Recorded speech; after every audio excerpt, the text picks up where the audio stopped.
And former Secretary of State Hillary Clinton joins me now. Madam Secretary, congratulations on your victory in Nevada. Thank you so much, Jake. It was hard fought, and I just can't say enough about the team on the ground who've been there for months and the thousands and thousands of volunteers who really got to work. We saw so much great activity the last week, and it turned out to be more than enough, and I'm really happy about that. And you really went into overdrive just the last 48 hours, really working till early in the morning and rallying your supporters. How exactly do you think you did what you needed to do to get over the finish line with this victory?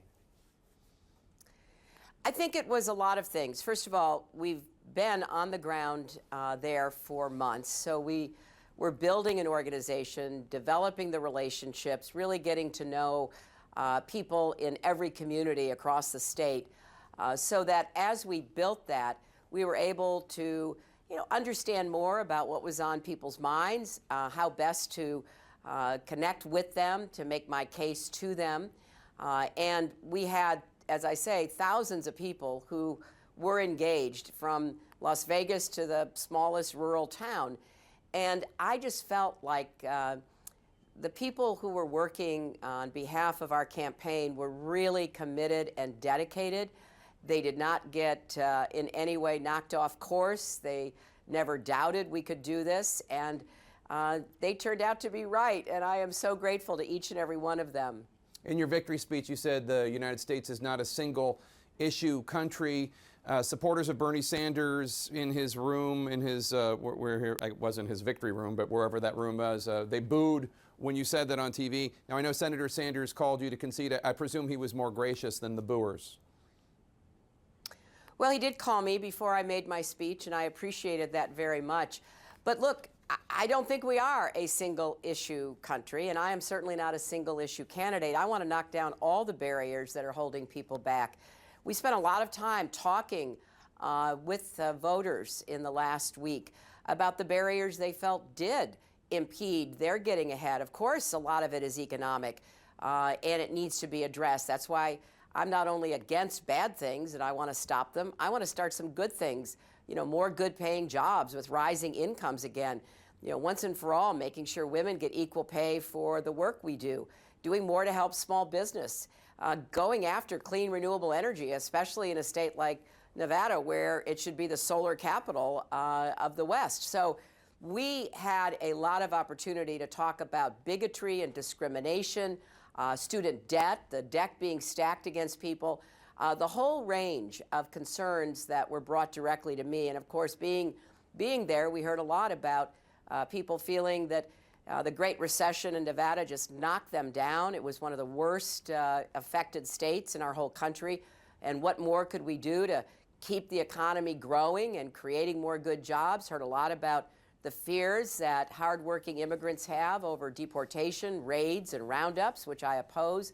And we heard a lot from the African American community in particular about how they still felt that systemic racism was an issue in their lives. So there are a lot of concerns, from healthcare to education, all of which were raised with me.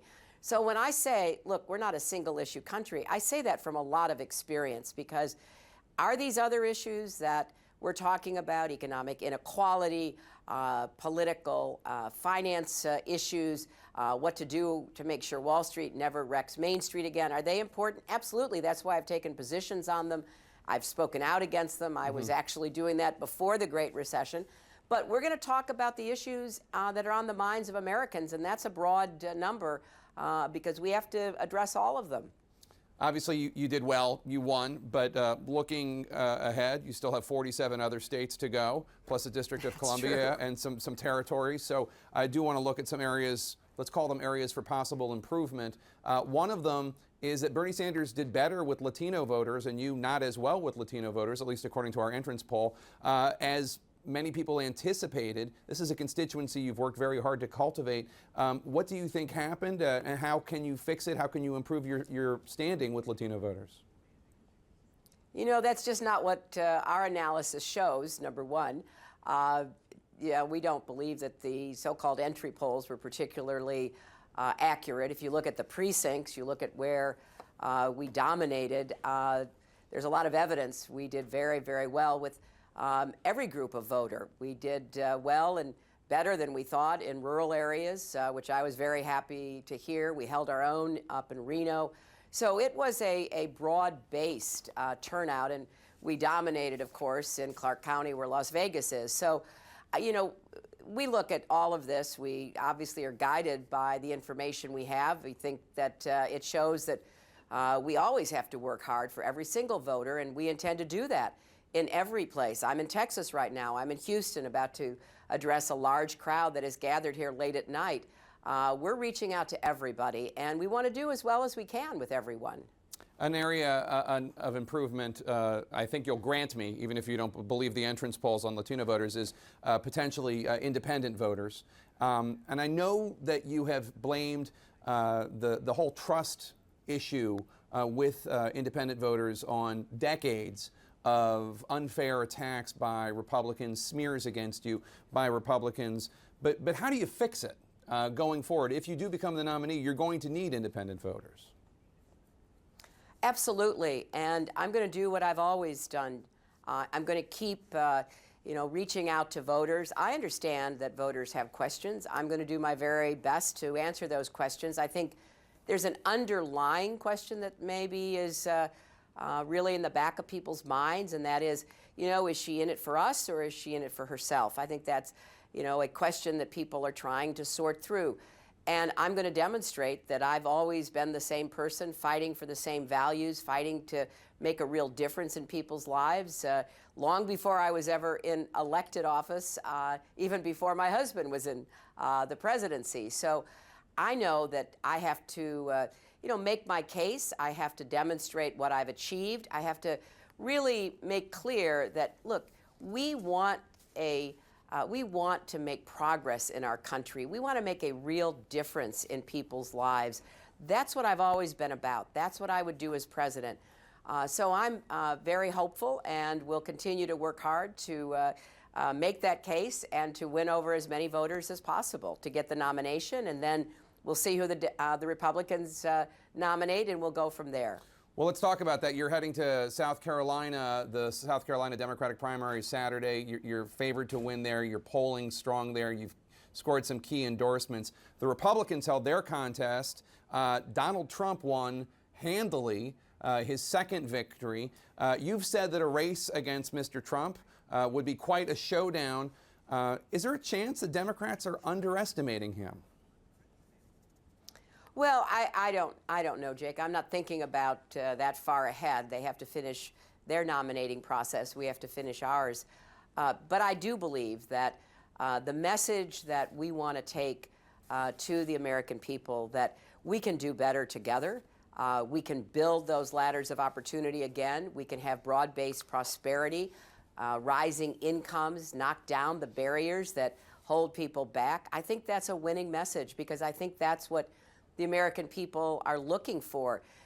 That Great Recession was such a terrible blow to so many people, and the repercussions are still working its way through the economy and through the political system. So I'm very committed to making the argument that I think is the winning argument about what we can do together. I want to find common ground wherever I can, but I want to move this economy. I want to fix our political system. I want to make government work better for people, and I want to knock down those barriers of discrimination and debt and feeling like the deck is stacked against you that too many Americans, now are worried may be the case. As a former Secretary of State, I really am interested in your views on the foreign policy issue that has emerged on the Republican side that I'm sure you have opinions about. Donald Trump was asked this week about the Israeli-Palestinian conflict, and he said, quote, "Let me be sort of a neutral guy. I don't want to say whose fault it is. I don't think it helps." Now, Senator Ted Cruz, on the other hand, said, quote, "I have no intention of being neutral." He would be standing by Israel. You're a former Secretary of State. What do you think about those answers? Where would you be? Well, I think both of them missed the mark. First of all, Israel is our partner, our ally. We have long-standing and important ties with Israelis going back to the formation of the State of Israel. I will defend and do everything I can to support Israel, particularly as the neighborhood around it seems to become more dangerous and difficult. I also believe the Palestinians deserve to have a state of their own. That's why I support a two-state solution. That's what I've worked on. That's what I tried to move forward when I was secretary, and holding three very intense conversations between the Prime Minister of Israel and the President of the Palestinian Authority. Those are not mutually exclusive. I happen to think that moving toward a two-state solution, trying to provide more support for the aspirations of the Palestinian people, is in the long-term best interests of Israel, as well as the region and, of course, the people themselves. So I don't think either of the answers you just relayed to me really grapple with the challenges that we have to continue to work to overcome. Madam Secretary, thanks so much for joining us. Good luck in South Carolina. We'll see you on the campaign trail. Congratulations again. Great. Thanks a lot.